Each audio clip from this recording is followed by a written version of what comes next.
Welcome to the second Feral Art School Fry-Up. We've got a special treat for you this evening. We're going to be talking to Helen Goodwin, based in Brighton. And Helen's been doing some work recently in the region and has got a lot of connections with Hull, which we'll speak about more as we go along. So what I think we'll do is we've got lots of images to share with you. So we'll start just working through those. And then if you've got any questions that you'd like to ask Helen, we'll have about 10-15 minutes towards the end of the talk. We've got Jane Jones on the phones. You want to say hey, hello, Jane Jones on the phones? Hello, everybody. There's Jane Jones on the phones. So Jane will be relaying your messages, your questions through to me and Helen. So what we'll do is we'll read those questions towards the end of the discussion, and hopefully any questions that you got we can answer towards the end. We'll chat for about an hour, but thanks for joining us again. And I'd like to introduce Helen. Helen, how are you? Hello. I'm good, thank you. Thank you for inviting me for this. It's really exciting, actually. It's very weird doing it on Zoom, but I'm sure everyone feels the same with that. Not being able to see you and be there. Well, I can see you, but can't be with you. Yeah, it's very peculiar, and you know, we've had a few technical issues on the way, haven't we? But I nearly did this in sign language, but I've got my audio, so. Yeah, well, I liked your idea earlier that you were talking about of doing something in post-it notes, actually. I think that's maybe something we should look into in the future. You can rely on a post-it note, can't you? Absolutely. Post-it notes and sign language. Yeah, yeah. So I'm just going to admit some more people. So bear with me if my eyes sort of dash to the right-hand side of the screen, because I'm just admitting people as they come in. So, Helen, I think we should just start with, you know, your relationship with this fair city of Kingston upon Hull goes back, doesn't it? It's not just this recent body of work that attaches you to this area. So maybe you could tell us a little bit about how you first engaged with Hull. Yeah. How I discovered Hull. I didn't know where Hull was initially. I was doing an art foundation in Chester, and I knew I wanted somewhere coastal to go on to do my degree, and Hull was one of those places. But I only found out about Hull through a guy called Martin Chalk. Have I got his name right? Martin Chalk. Yeah, he came to do a talk about Hull, and I really liked I just liked something about his approach. So I thought, you know, I got the map out. Thought, oh, Hull, that's near the sea. I took a year out and I visited about 16 art schools in that time, including friends that had gone to London. I definitely decided I didn't want to go to London. And then I went off traveling and I was offered a studio in Italy, and got back just in time, hitched back for the interview in Hull, and that I got, which I was really pleased to get the interview. But I mentioned about Italy, and they didn't give me a place because they thought I was going to go off to Italy, so I didn't get in initially. But I got onto pool, and they accepted me. And yeah, the rest is history. Hull, it was a really good art school because it allowed for interdisciplinary approaches. It encouraged that, and it was very different to other places I'd seen, and it actively encouraged that, which I'm imagining it's still similar to that. That's another fry-up. But I mean, it's interesting what you said about you didn't even know where Hull was, because I think a lot of people had that response many years ago. I mean, when I came to do my degree in Hull, the only time I'd heard of Hull was through an episode of Only Fools and Horses called To Hull and Back, from the 80s. So that's the only association I had with the place. So you stayed here for how long? I stayed for, I think it was about 6 years. So I worked straight afterwards, got a job locally. And the thing with Hull, that coast actually, while one, we had really good visiting tutors. So we had Cornelia Parker, Andy Goldsworthy, Frank Attell, and there was time-based arts. So there was kind of work around different media. It was a very, very exciting time when you kind of look back in history. And that definitely had an impact on me. And also the coast, you've got a place called Spurn Point, for those that don't know it. It's a piece of land that juts out into the sea, and it gets cut off by the sea every now and then. And I remember going to visit that, and I was just, it had such an impact on me.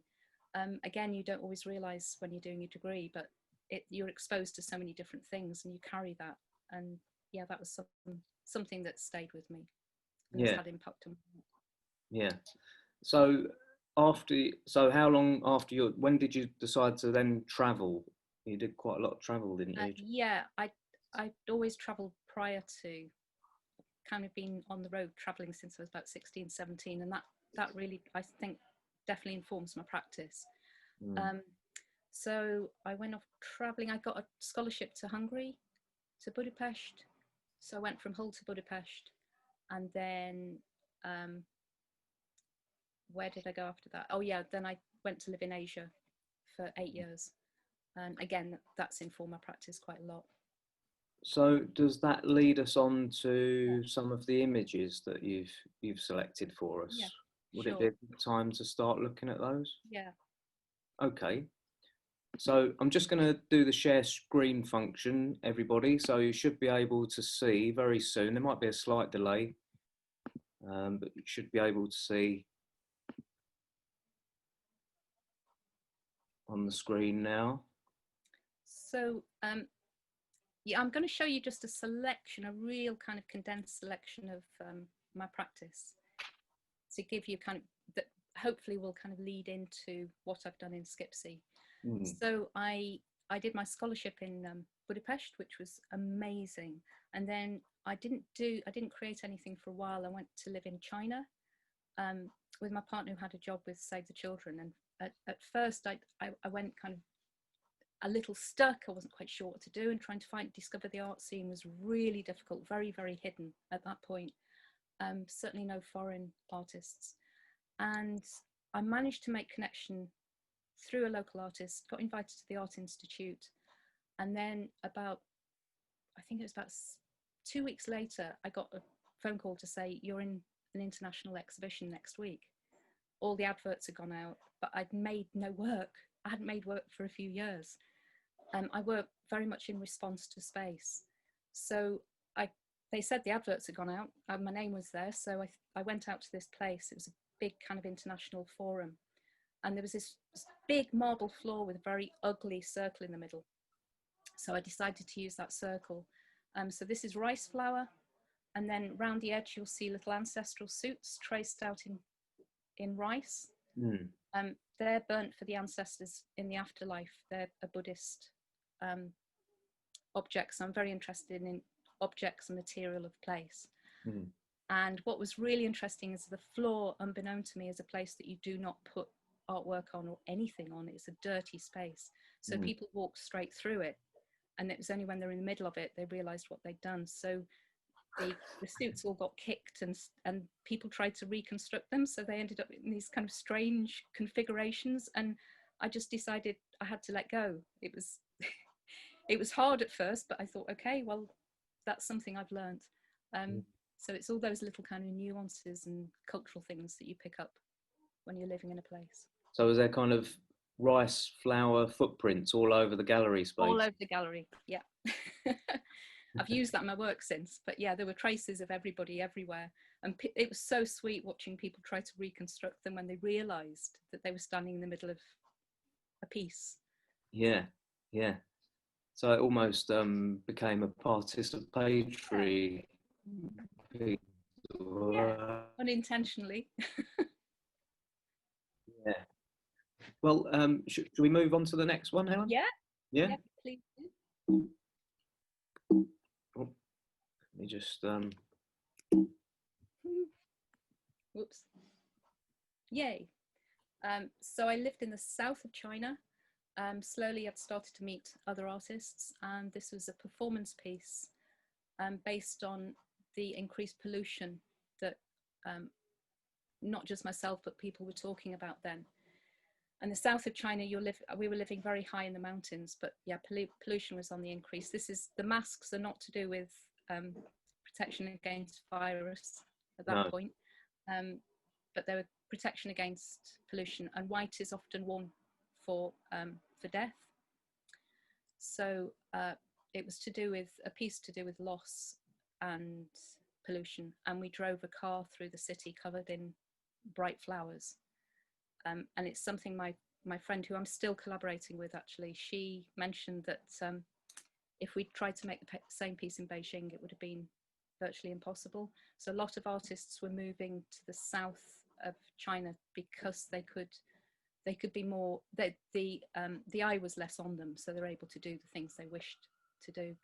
Although when they moved south, their work became less political. Mm. And in the background there, have you got any idea? Yeah, it's might say it's nothing to do with performance actually. It says no Oh. parking. Oh, right, okay. So quite profound. Absolutely. I mean, we did have a car, we did use a car, but yeah, no, it just happened to be there. And the lady you're with in the photo, is that a Chinese artist that you collaborated with, or? Yeah, she's an artist that I collaborated with then, and she hadn't worked for a long time.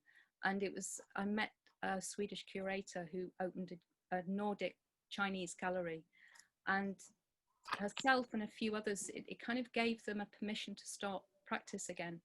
So she's traditional painter. She teaches at the Art Academy, but she's really she got exposed to quite a lot of different things, and again here she was very open to let's try performance. She'd never done anything like this. And I'm collaborating with her in Scotland, and we were due to go to China in March this year to continue the collaboration. We'd been working actually on the edge of landscape up in Scotland, and we were going to exhibit in China in March, and there's an exhibition that we're going to be part of at the Royal Academy in Edinburgh in September. We're going to do an online thing now for the Chinese part. So yeah, we're still collaborating. That's fantastic. Okay, should we move on? Yeah, so I moved to Beijing, and what I noted there was there was a real, I mean, the art scene was really taking off in China, and Beijing, Shanghai particularly. So I made a decision not to make any more work. I'd had 2 exhibitions down in Kunming. I wanted to be a kind of, when you're making your own work, I think what happens is it's inevitable that you become quite self-absorbed, you kind of self-reflective, you're looking inward at your own practice and outward, but I wanted to only look outward. So I did continue making, but in a very hidden way. So this is where I lived. So it's courtyard, snow, and again using material place. So this was just ink, mimicking the idea of calligraphy. Ah, I see. And what I'm intrigued by the room behind the door, and the was that like your studio there, or no. a gallery space, or? No. We were very lucky to find, we wanted to, often if you're a foreigner then moving to Beijing, you had to live outside, or you had to live in allocated areas but not with local people. But we managed to find an typical old courtyard house, and in a very kind of local area. So yeah, that's our bedroom just behind, and on the facing the other side would be the living room. So you always walked across the courtyard to go to the different rooms. So it's built within a square. Okay. Should we move on to the next image?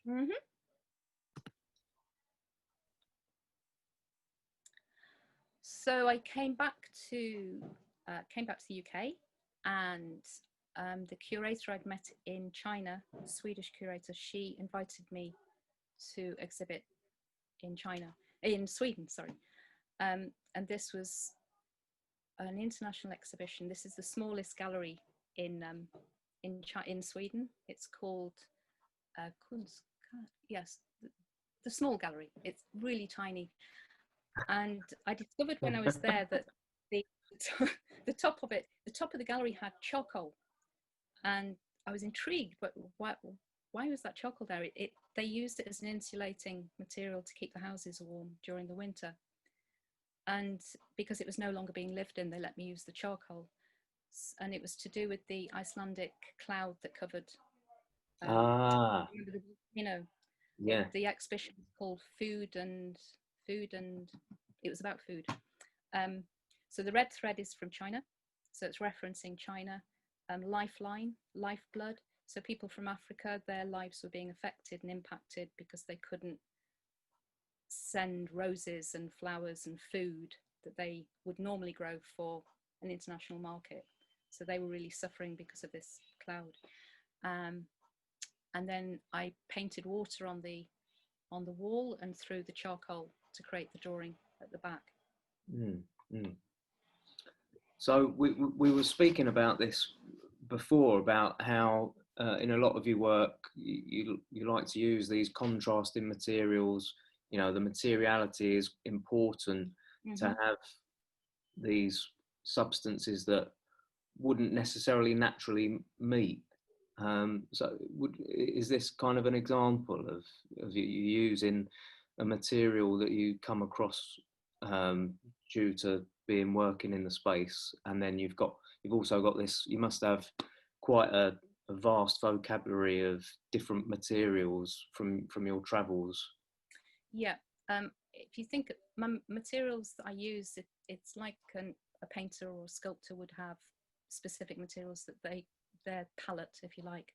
So my palette is a collection of materials that they have to have some significance to the place or to me personally, and they become my palette. So yes, I have carried chalk through borders at times, pushed down chalk, which has been interesting at times. Soils, but again with soil they have to be very careful, because it can contain seed and life. So that's something I've been talking to environmentalists about, and geologists, the safety of mixing materials. So chalk is something I use a lot. I've taken that to Japan, I've taken that out to other places and used it. Apparently it has no impact that's detrimental to the environment if I mix that material. So yeah, they're contrasting, but I don't think of them in those terms. They have to have some significant place. Yeah. So have you ever had trouble, like, actually at borders when you've been trying to transport materials, like at airports, etc.? Chalk powder it actually came up on the camera as a rock, even though it was powder. And they asked me about it before they opened the case, and I explained what it was, and that intrigued them, so they opened it and saw the white powder. But because it came up on the camera as something else, so it wasn't. Cocaine must come up in a different density somehow. So right. Yeah. No problem yet. No. Okay. Shall we move on? Yeah. So so now I'm at I went to do an MA. So I came back to the UK. I kind of didn't know why I used the materials I did. So I've just spoken about why I did. At that point, I wasn't able to really articulate what it was or why I was attracted to different materials from different places. I felt I worked purely with intuition, and then doing the MA, it was like putting all the jigsaw pieces together. It was brilliant. I started in fine art, and for me personally, I wasn't feeling challenged enough. Running alongside that was a drawing MA, which was just so exciting.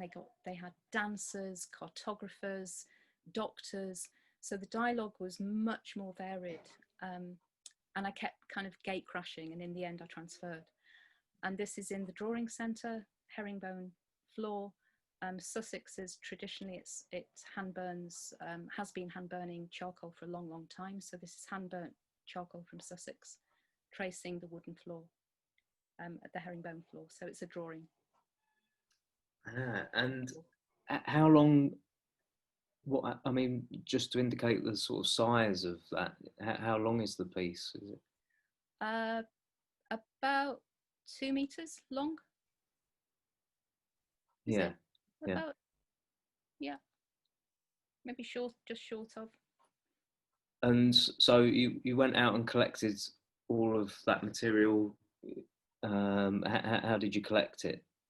I went to Kew Garden. There's a, what's it called? It's not Kew Garden. It's related to Kew Garden, and it's in Sussex. It's where they do the burning.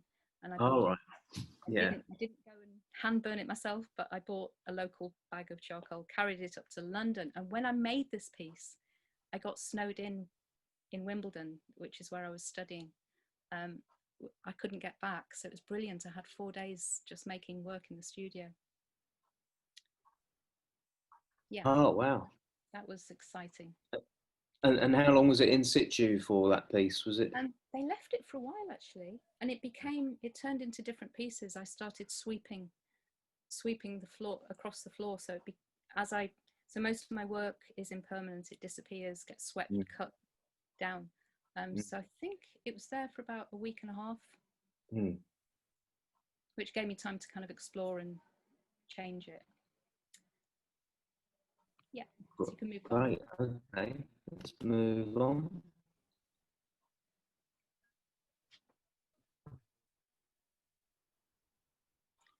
So this was part of my MA show. This is, if you remember from China, the little jackets, the ancestral jackets. Yeah. So I was really trying. I realized when I came back, and I experienced personal loss as well. I was making sense of my time in China.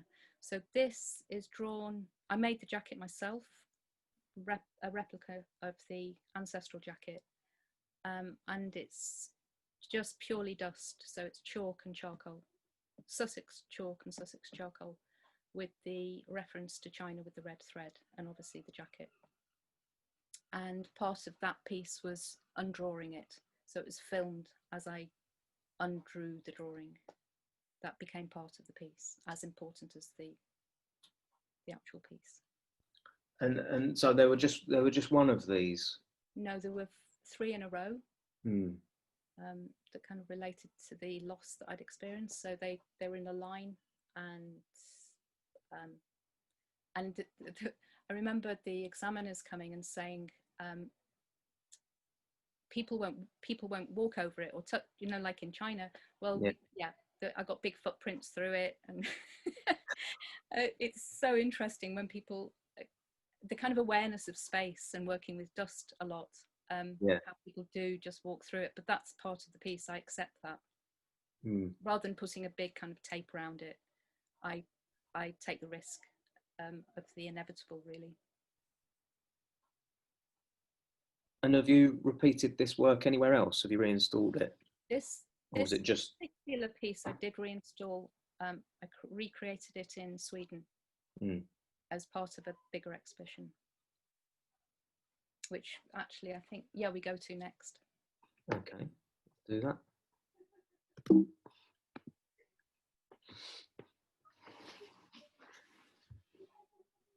So there's a bit of a delay when we change. So I'm seeing the next slide already. There you go. Yep. So this was in Sweden. I was invited back, and again, this is based on the ancestral jacket. It was next to, I was given this amazing space next to a factory that made hand-woven steel for paper making, and they actually hand thread the weft with 8,000 pieces of steel. It's incredible to watch. It was like walking into a Wallander movie, this massive warehouse making this sheet metal. So often when I I go to a place, I maybe have a trace of something I'm going to do, but it changes when I get there because I'm responding to what's there. I had no idea about this factory. So I was given this fantastic space to work in. There was this factory next door with this sheet metal. So I bought some of the sheet metal and made a jacket, which was exhibited in the space. And then they asked me if I would place it in the forest, in a village adjacent. And it was actually to do with the previous owners of the factory, that the father and son that had some kind of family feud.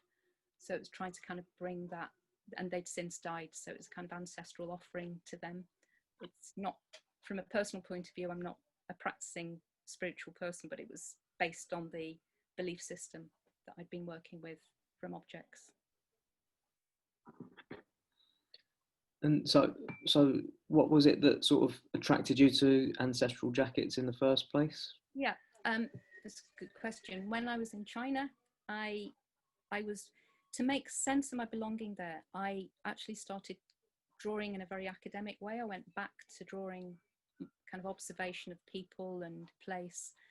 And I was fascinated, to make sense, I was fascinated by the different cultural objects. So I started collecting things just purely out of interest. And it was through that then I started to actually incorporate them into my work. Mm, mm. So they sell them, these paper clothes and cloth clothes just on the street, these just outside Buddhist temples often. And the red thread you see tied, yeah, it's actually, there's a mythology in China that if you have a piece of red thread attached to your ankle, and the person that you're destined to meet will have the other piece of red thread attached to their ankle.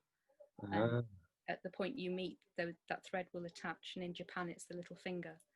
So often in a Buddhist temple you'll see red thread attached round trees, and people put little offerings to their lover that they're destined to meet. And I had no idea what it was, but as I learned about it, I started to use the thread. Mm. And so, I mean, this sculpture looks pretty tall. I mean, the trees are obviously very tall. Can you give us an idea of? Yep, it's 2.5 meters. And I didn't expect it to still be there. I thought it was, so I installed it just for a short period, but using steel. I installed it very, very well, but it was just for a temporary. Anyway, it's still there, apparently. It's still there. Yeah, it's still there. And so, what is the sheet metal normally used for? The very thin sort of gauze, or they have different. So some are very thick, some are very thin, a wider gauze. It's for industrial paper making. So it acts like a sieve. So they create a kind of huge, massive industrial sieve, and then create the paper mash through the pulp of the wood to create these massive sheets of paper. I see. It's a lovely photo, that one. It's beautiful material. The way the light plays with the sheet metal. Yeah. Shall we move on? Yeah, absolutely. Okay.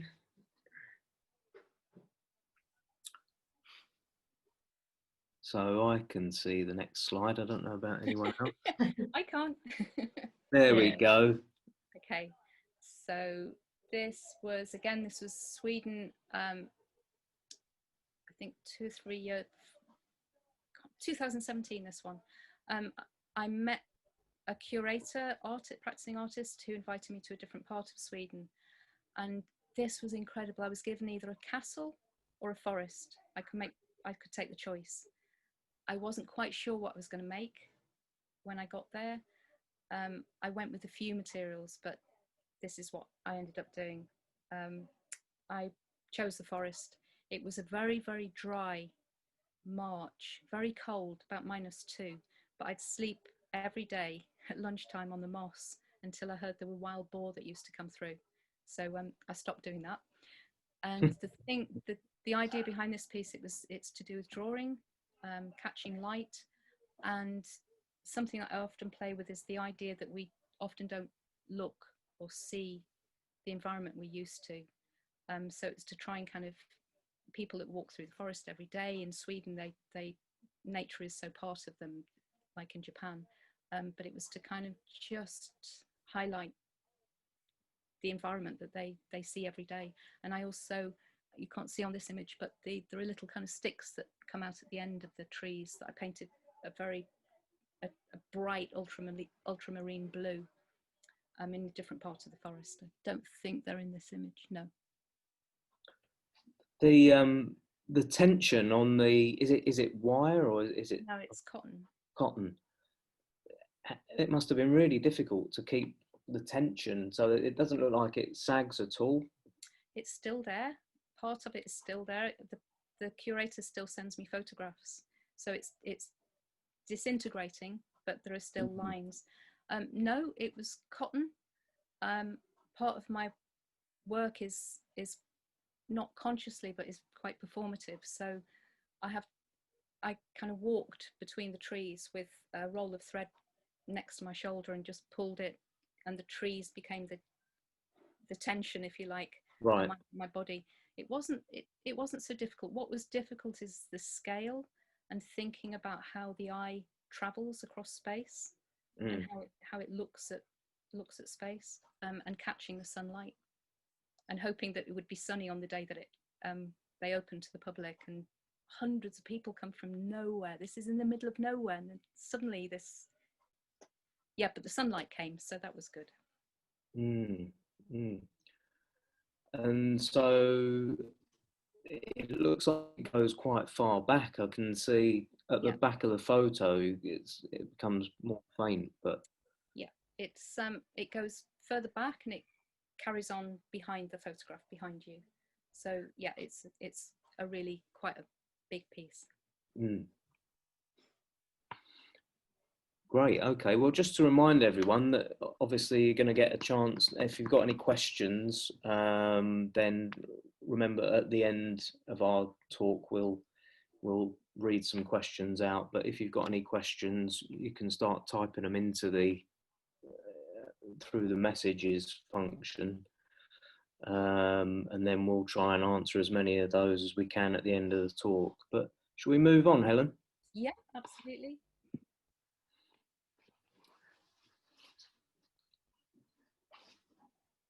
There's two more images, and then we arrive in Skipsea. Just so. Then we arrive in Skipsea. Okay. Yeah, the piece that I've been making. So I, again, using dust, and this chair is a reference to the chair that I had a little cottage in Skipsea, a little wooden house. I bought it for 500 quid and a bottle of whiskey, and I was aware that it didn't have a lot of life in it. The living room had a dip in the middle, so I think the cottage was actually keeping part of the cliff together. It was very close to the edge, and I was lucky to have it for 5 years, but it fell in the sea. Before it fell, I had a romantic notion after art school to live there. It wouldn't have been so easy, but anyway, I took the chair and I took a gramophone cupboard, which I still have. And I was invited to an exhibition in London called Rising, to do with the rising sea levels. So I used the chalk that's fallen off the cliff to trace the chair from the cottage that disappeared off the cliff. And it was in a beautiful old church, and I just love the idea of it kind of rolling down the steps, somehow referencing the cliff. So yeah, a drawing with chalk dust. And were you, have you still got that chair, by the way? Yeah, still got the chair. It's been. You're not sitting on it now, are you? No. No. Okay. No, it's quite fragile. It's got netting in it. It's been up to Scotland with me. It's been to Skipsea twice, and it became part of the piece with the Chinese artist I'm working with and a Scottish artist. So yeah, because Britain is tilting on its axis, Scotland is going up, and the south, east, and east coast is tilting into the sea. So I did a piece up there, tilting the chair in basalt. And so were you there when the cottage actually did finally?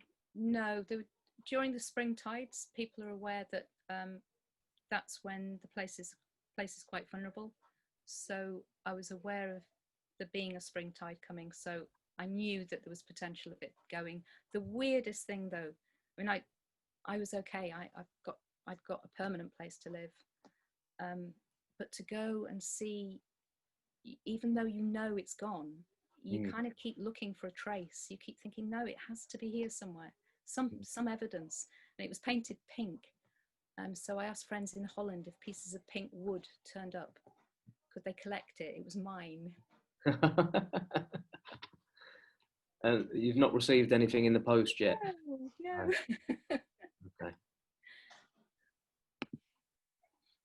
Okay, shall we move on to the next image? Absolutely. So this was January of this year. Again, twice I've been invited to, 3 times, a performance festival. I don't think of myself as a performer, although my work is performative. And I go there each time because it's terrifying. And it's fantastic to work alongside the most amazing international crowd of performers. It kind of gives me a real food. And because it's so scary, I think each time it's pushed my practice that little bit. So I did go with an intention this time to, I created stencils of the edge of landscape, and I was going to do drawings outdoors of these stencils. But the wind was incredible while we were there. It wasn't working.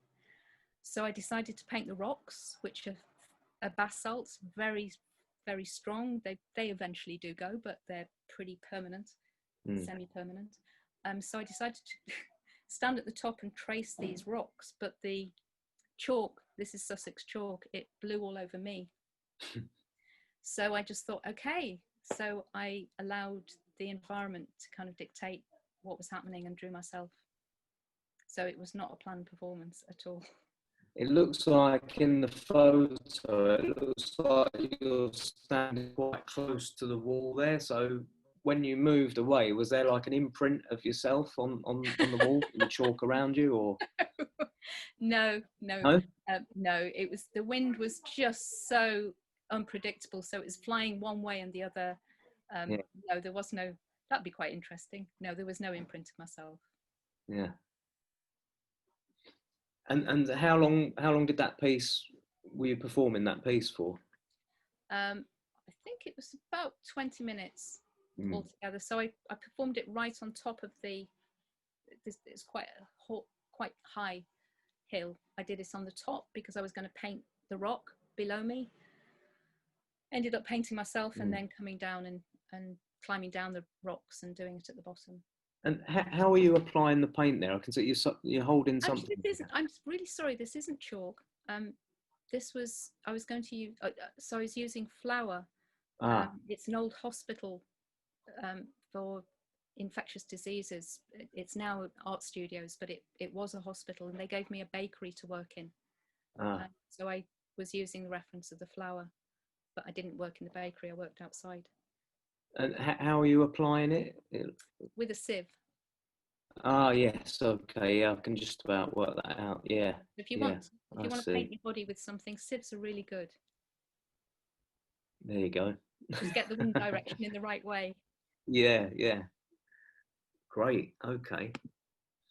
Okay, so next slide. Now we go to Skipsy, I think. Okay, yeah. So this is the Impermanent Edge exhibition. That thank you to the Feral for hosting part of it. So I applied for, it was an open call with Penned in the Margins in London, called Edgelandia. They've penned this name called Edgelandia. It's people working on the edge of landscape, often in kind of hidden communities, hidden places. It could be urban, rural. I've been working with Edge for quite some time, so I applied and was really excited to get it. It gave me the excuse to go back to Skipsy and do more research. It's felt like a little mini MA because I've really been reading and kind of tapping back into that area. So this is a photograph of now a private road, but this is where my cottage was. if you look out at the sea, that's where my cottage was, in the sea. This is now further back.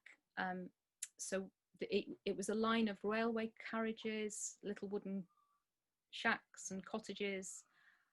Now it's little kind of caravans, little shacks, but also some beautiful, I saw a beautiful wooden kind of villa, small, but beautiful. And it looks like it's recently been built, and it's so close to the edge. So yeah, people are aware of the fact that their houses are going to go, and there are 22 bungalows. When I arrived in January 2020, I heard that they'd just been served notice to leave because they've only got 5 meters of land in front of them. So in the UK, if you're living on anywhere near the coast, 5 meters is the max minimum that you can have. So they've all been given notice to leave. So my idea was to work with those people. So if we go on to the next. And when they're given notice to leave, is there any sort of calculation as to how long it takes 5 meters of coastal line to erode? Is there a standard for that, or is it they can't? No. In the past 2 years, they've lost more. They've lost more than they would in the past 10 years. It's been really rapid the past 2 years. So it's very, very unpredictable, and they can lose a lot in a very short time. So I've made connection with the local community and some of the local people. I'm still writing, and they've told me that they were there. One of them was there last week actually, and she said they've been given notice to leave as from January, but they're still mowing their lawns. They're still kind of doing their gardens, and it's a really hard thing. Some have got compensation if they bought years ago, but others that bought with the awareness that they were going to go in to the sea haven't got compensation. So a real tough thing. So it was very difficult to actually knock on the doors, and because I'd like to be able to express their plight in some way. Yeah, I guess, I mean, having experienced that yourself with the cottage, did you find that they were more amenable to being involved in your project? I didn't. I actually I had to really pluck up courage to knock on the door of one of the bungalows. I was meeting people locally in the caravans, or when I was making work, actually, people were approaching me a lot. But I wanted to go and talk to those people. As soon as I knocked on a door, I remember just thinking, this is wrong, I can't do this. The woman was really friendly, and as I was talking to her, I started to explain, and then I said, from meeting you, I've decided I'm not going to do this. Right. So I've decided I'm not going to ask those people particularly, because they're going through, it's too much. Yeah. But people that have got caravan plots or live locally in the village further inland, they're the people I've been making contact with. And hopefully 2 people that have moved from the bungalows further up the coast, I may be working with them. So the idea was to work with the community, but the piece completely changed because of COVID. Is this piece, it's supposed to be moving? I don't know. There you go. Thank you. So it's moving. It looks like, there's a slight delay, but it's a bit jerky, but it is moving, yeah. So local people, they say to me that there's one woman in particular, and she says that every time they go for a walk, they bet on how much of the road is going to go the next day. So you can see the cracks there and the tarmac. So that's a tarmac road that is just falling in. And the land, the actual geology of the place is called till. And that came from, during the Ice Age, it moved from Scotland, and it shifted from Scotland up to the East Coast. So it's a very vulnerable material. It's made of just stones, sand, mud, clay. So incredibly vulnerable. You can see, if you look a little bit further up the cliff, how you can just see the pulling down of the cliff. And is that very unique to the East Coast? Skipsea, yes, the East Coast is the fastest eroding landscape in the whole of Europe. Skipsea particularly, because of its geography and exposure. And yes, so Scarborough's affected as well. They lost a hotel in '93. If you're from Hull, you would have probably have heard of that. Yeah.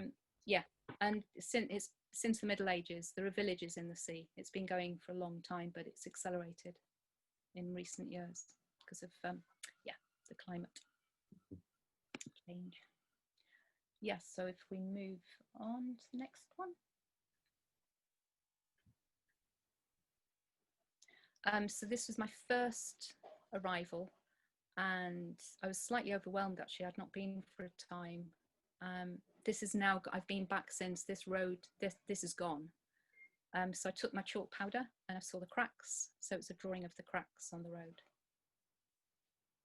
And was it the chalk powder from Sussex, where? From the Cliff Falls here in Sussex.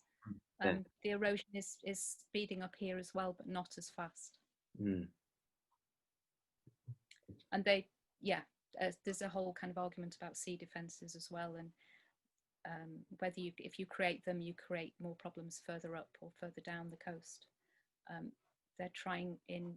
They're not going to be able to do that in Sussex. They've refused to create any sea defence there. Right. And is that so in relation to the previous photo of the cabins? Is this close by to that? Very close by. Yeah, the road is just behind you.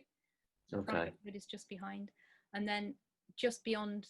So I never used to go further north, but I did this time, and came across a really fantastic. That's where the 22 bungalows are, and this amazing community of static caravans.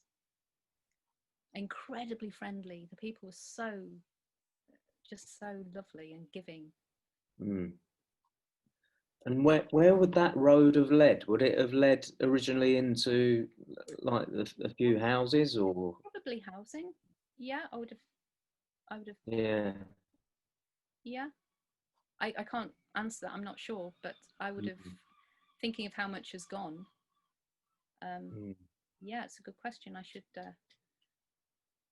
look at some old maps. I have looked at old maps. I don't know. Yeah. Okay. So we'll move on. So the white cloth. This was again. I know my intention was to work with the local people in. So meet them this time on this visit. I stayed in a great caravan called Lovely Jubbly. Yeah, it was great, but it rocked. The winds were ferocious while I was there, quite scary actually. And it was on the train up that I saw a flag act as a scarecrow, and there'd been floods and there were winds, and I just thought, oh, wind. I've heard it's going to be windy in Skipsea.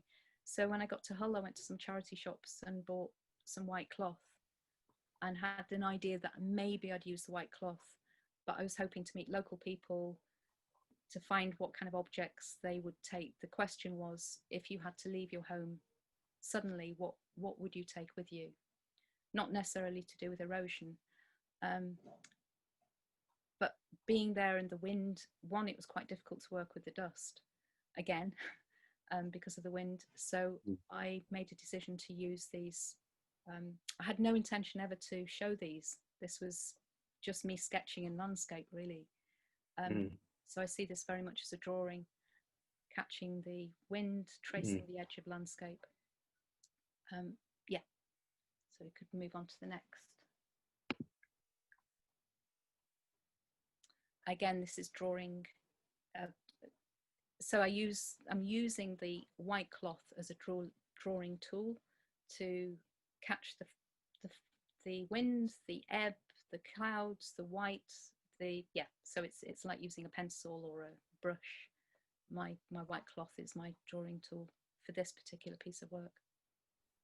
And when you was there a particular time when you thought it would be, obviously you needed to think about the tide coming in and out for the piece? Yes, I looked at the timetables before I got there. So I knew that it was going to be at low tide, 11 o'clock that morning. I remember going out, and though it's sunny, it was really cold because the the winds were about 40 miles plus. Mm. What was so interesting, and I didn't realize that till I got back and looked at my images, but the wind was so, this day, the wind is actually blowing towards the coast, towards the cliffs. But on the other days, the wind was blowing the sea out. It was so strong. It was incredible. So the white cloth were blowing towards the sea. The movement of the wind. Amazing. Yeah, it was cold. And I got wet feet. not cold feet though. No, actually. No, I was moving around too much, I think. I'm too excited. Great. Okay. Should we move on to the next one? Is the next one the film of this? No, the frames. Okay. So there's 10 minutes, isn't it? You want?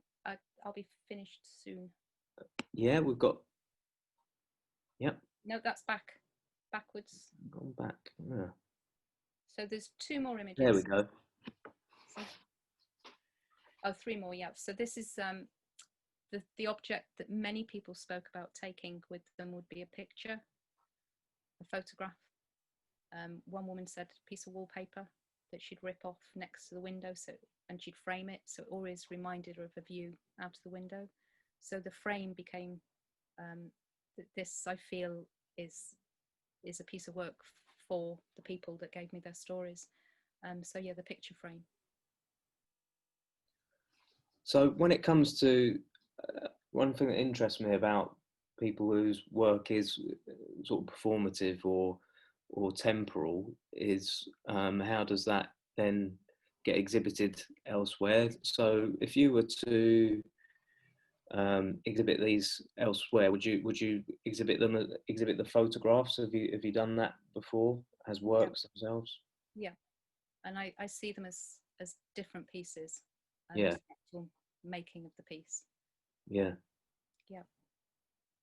Yeah, they've been exhibited.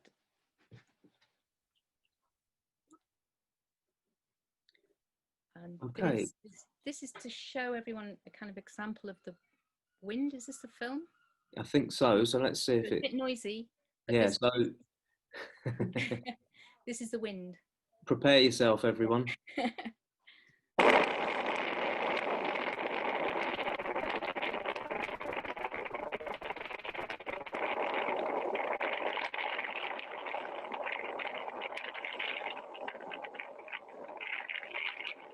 So it was quite challenging to be able to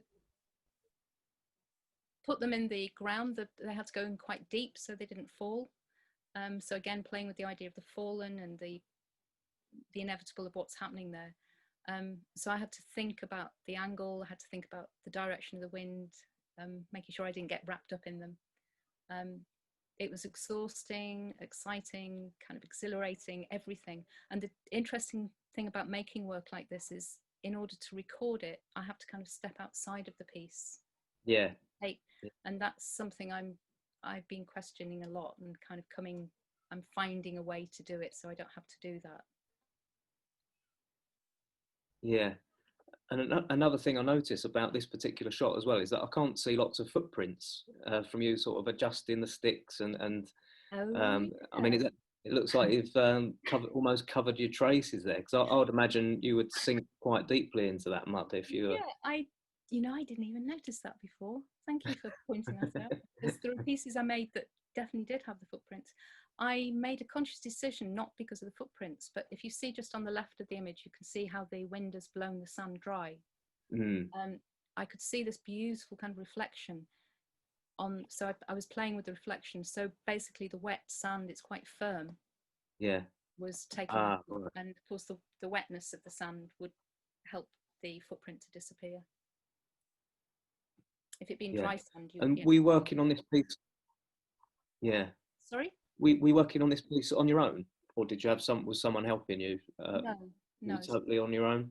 Yeah, I was by myself, but what was really, really lovely about it was I got dog walkers walking past. I got a guy that was when they dig the sand for the worms. So it attracted attention. Nearly everybody that walked past would come over to chat, which was brilliant. It's just, that's exactly what I would have wanted and hoped for, and that's what happened. So I got some beautiful stories about yeah, I can say it in this, it's a small audience, but ashes, that somebody would take his father's ashes with him if he was to leave the house. A woman that, yeah, some of the stories are really poignant actually, which I am planning to use. I am planning to go back to make this piece with the local people. Yeah. Because they've shared those stories with me, and I feel I owe it to them and to the piece that I was planning to make. And also, you kind of, was it in your mind that there's the kind of flag system for a lot of beaches as to like safety and no? I wasn't thinking in those terms when I took the white cloth. Was very much to do with the whiteness of the, I knew the whiteness of the ebb. Yeah. And white is a colour that I often is what I often use because it's really good in landscape. It catches light, so I've done a lot of drawing with light. So it was drawing with light and cloth. Mm. So have we got one more image, Helen? Do you know? That's the last one. Okay. Well, I think if there are any questions, anybody, if you want to type them through the message function, that'd be great. I mean, just to summarise, Helen. I mean, so what is the next step as far as this project is concerned? Do you know? Obviously, it's pretty difficult to plan. Edgelandia, who penned in the margins, who've supported it, they want to archive everything that's been out there, so they're planning to put an archive on their webpage, and that'll last for, along with other artists that have been working with Edge, so that'll be there for however long. And I'm planning to go back to Skipsea to continue the piece. Okay. So do you think you could be? So you'll be back up here as soon as possible, maybe, or when it's safe and when people are comfortable. When I'm comfortable, when the time's right, I'll be back up. Yeah. So what do you do with all these materials when? So I've got this amazing friend in Hull, and they're at her house because I thought I was going to be coming back. So a lot of them are stored in Hull. I'm itching to actually make a piece with those down here. And here in my house, I've got a store of soils and chalks. So that my studio is full of chalk and soil and seawater. Like recently, I've been collecting seawater. And do you know, I don't know if did we mention at the beginning where you're based, that you're in Brighton? I mean, I don't know about everyone else, but I've been able to hear a few seagulls in the background. Yeah, it's been quite nice. Yeah. So I didn't think that was part of the film or anything like that. But so you're near the sea. You're near water. About 10 minutes walk to the sea. And before I moved here, I had no idea about the erosion that was happening here. So that's been interesting to move to another part of the UK that's also eroding. And very temporary. Chalk has things aren't rooted here. So it's a very temporal place somehow, Brighton. People move through. Yeah, very much so. But also a really creative and quite, an energetic, vibrant city as well. I think in like Hull, there's a real sense of support amongst the art creative community here. It is vibrant, loads of artists and creators, and supportive, and that's something that I really value. Good. Okay, so we've got Jane Jones on the phones, as ever. Jane Jones on the phones. Have we got any questions? Yeah, we've got one from Hazel who says, "Thank you, Helen. It's an inspiration. The talk's been an inspiration." And she'd say, "Can you elaborate further on the role of photography and video in your artistic practice?" Yeah, sure. Thanks. Thank you for the question. That's something that I've been questioning and thinking about quite a lot.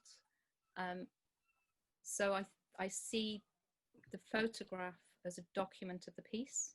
But I've learned, I appreciate and understand that it becomes I used to see it as a document, but now I see it becomes a piece in itself. So I can see that it is a piece in itself, but it's separate to being there, because you can't convey the smell, the sound, the movement.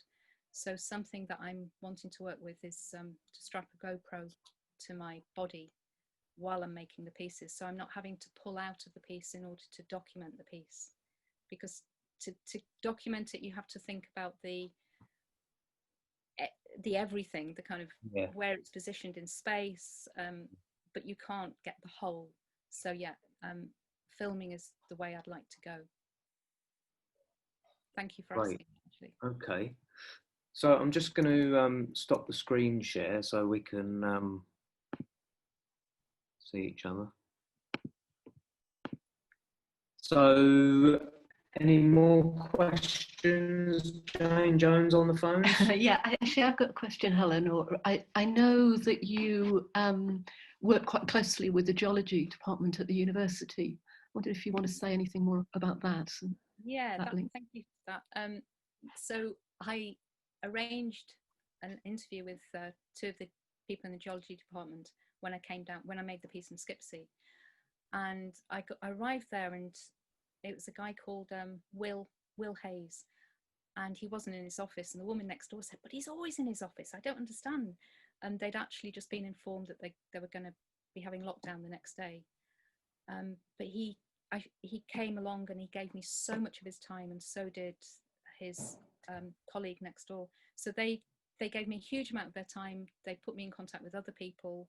So I'm still it's kind of continuation of research through the geology department there, and also the one in Sussex. And I'm hoping it'd be really great somehow to make links between the 2 departments, Sussex and Hull. Yeah, they were fantastic, and I've learned a lot from meeting them. That sounds good. Okay, we've got one more question. Yeah, Jackie's saying the work is beautiful and demonstrates a real identification with location and the stories it contains. And she wonders, have you ever worked somewhere where you didn't feel an empathy or response to a location? Oh, that's a nice question. Oh, yeah. I remember the forest with the thread. I was given so I was offered a castle or the forest, and she told me where the forest is, and I respond very much to kind of outdoor spaces, and I went to the wrong part of the forest that she told me about, and it was awful. Well, it wasn't awful, it was beautiful, but I had to kind of clamber, and I was looking at it thinking, I'm sure I can make something of this, but it was such a challenge. I was really kind of, I found that really difficult, but then discovered it was the wrong place. And then she showed me the next forest, and it was such a relief. So yeah, remember, that's the first one that comes to mind. Generally, most spaces have got something that I could respond to, but yeah, that was a challenge. Thanks for the question. Excellent. Okay. Well, I think unless anyone else gets a question in very quickly, I think that's great. I think we can wrap it up there. So, I mean, thanks very much, Helen, on behalf of Feral, just for sharing your really interesting practice with us. Something quite different to a lot of what a lot of us are used to. You know, a really innovative approach to the idea of drawing as well, and place and space.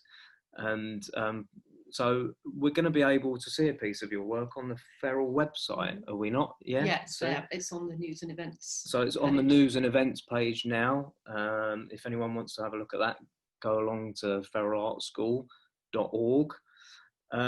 But just thanks for Helen. Round of applause for Helen. Thank you for coming, everyone. Really appreciate it. And to everyone for joining us, thanks very much. And please, keep your eyes peeled onto the Feral Art School website. And also, we're going to be doing some more of these. We've got a couple of comments. Jane said she would like to see the jacket now. It's been in the wood for a year. It's apparently exactly the same. It's been photographed. It's not rust because it's steel. There's no rust. It looks the same. Maybe some leaves but yeah, very much the same. The steel is apparently growing into the trees. Wow. Wow.